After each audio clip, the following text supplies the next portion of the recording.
pues tenemos el selector y esta tiene una pantalla LED que nos dice en qué bordado está. Tenemos obviamente nuestro largo de puntada, siempre va a ser este botón. Nuestra posición de aguja, que es acá, siempre se trabaja con estos. Y este sería para el ancho del zigzag. Entonces, pues en este caso todavía no lo estamos trabajando. Entonces vamos a empezar con el enhebrado. Ya tiene esta base, se puede subir. El enhebrado es muy básico, de este extremo al tensor y en U, como dice la guía. Listo, y se devuelve por la palanca tira hilos, baja. Es más, aquí tiene la referencia. Listo, entonces la aguja siempre se coloca de frente y se enhebra de frente.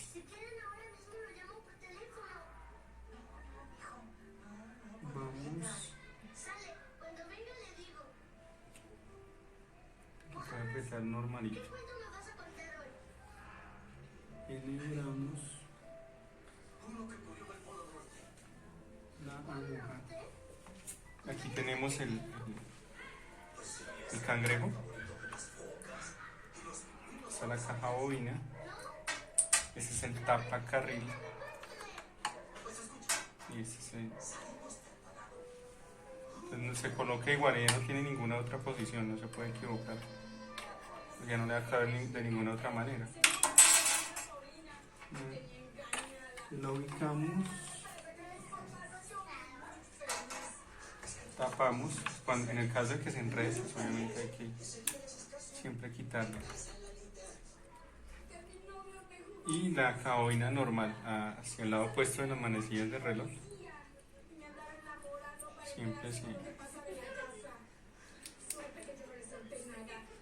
Igual ella tiene su tornillo para soltar o apretar este tensor. Se deja siempre la colita atrás. Se coloca, que ya tiene una guía acá. Y encaja. Y siempre se sostiene el hilo para sacar el otro. Siempre los hilos los debe pisar el pie. Hasta ahí normal. Siempre la aguja abajo antes de empezar, obviamente, porque al girar se necesita, y si no está la aguja se sale el material. Listo, entonces vamos a seleccionar. Aquí nos dice que 2 es zigzag y puntada recta. Entonces aquí tenemos el selector. Entonces vamos a avanzar a 2, en este caso, ahí ya está. Y acá nos dice en la pantalla zigzag. En este caso, como el zigzag está en 0, pues obviamente lo debemos aumentar. La posición de la barra aguja no hay ningún problema. Y siempre el zigzag se trabaja entre 1 y 0. Ese es mi largo de puntada. Siempre entre 1 y 0 porque él debe ser tupido, no debe ser un zigzag abierto. Entonces hacemos un ensayo manual para ver que no hayamos puesto algo mal y se sienta un golpe. Vamos a avanzar.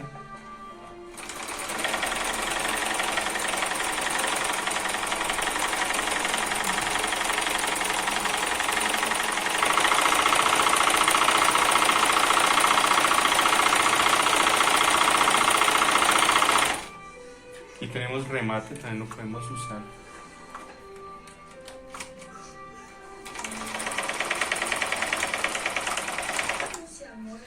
Listo, ahora vamos a hacer el ensayo con puntada recta.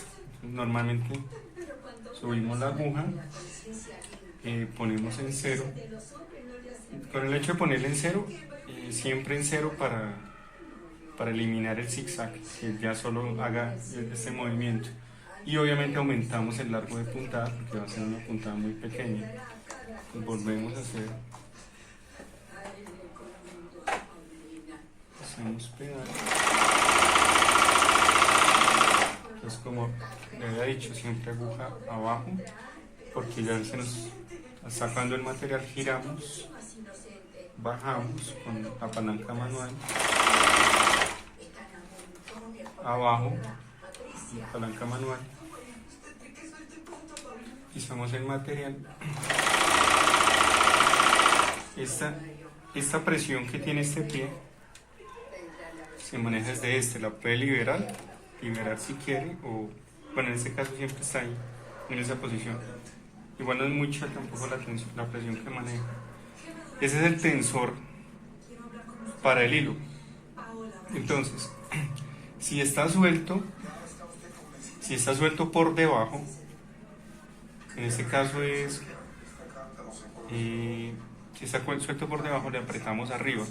Si está suelto por arriba le apretamos abajo en la caja bobina, desde el tornillo pequeño que se ve. Siempre es opuesto la tensión, entonces siempre es recomendable como tener en cuenta eso, si ve muy suelto la puntada. Acá tenemos la luz, obviamente esta máquina. Pues en general es esta máquina, brother, no hay nada más que decir.